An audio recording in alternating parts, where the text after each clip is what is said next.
अदालत ने फवाद चौधरी को 2 रोजा जिस्मानी रिमांड पर पुलिस के हवाले कर दिया। इस्लामाबाद की मुकामी अदालत ने साबिक वफाकी वजीर फवाद चौधरी को मुजरमाना धमकी के केस में 2 रोजा जिस्मानी रिमांड पर पुलिस के हवाले किया। इस्लामाबाद के थाना अपारा पुलिस की जानिब से गुज़िश्ता रोज गिरफ्तार किए गए साबिक वफाकी वजीर फवाद चौधरी को बख्तरबंद गाड़ी में डिस्ट्रिक्ट जुडिशल कॉम्प्लेक्स लाया गया। पुलिस ने फवाद चौधरी को मुंह पर कपड़ा डालकर ड्यूटी मजिस्ट्रेट अब्बास शाह की अदालत में पेश किया।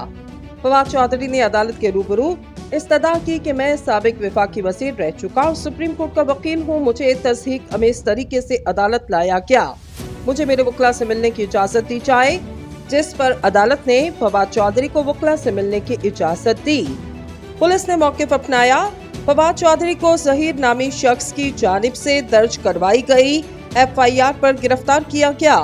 पुलिस ने FIR का मतन पढ़ते हुए अदालत को बताया, फवाद चौधरी ने बतौर वफाकी वजीर नौकरी का झांसा देकर 50 लाख रुपए वसूल किए, ताहम नौकरी का वादा पूरा न किया गया।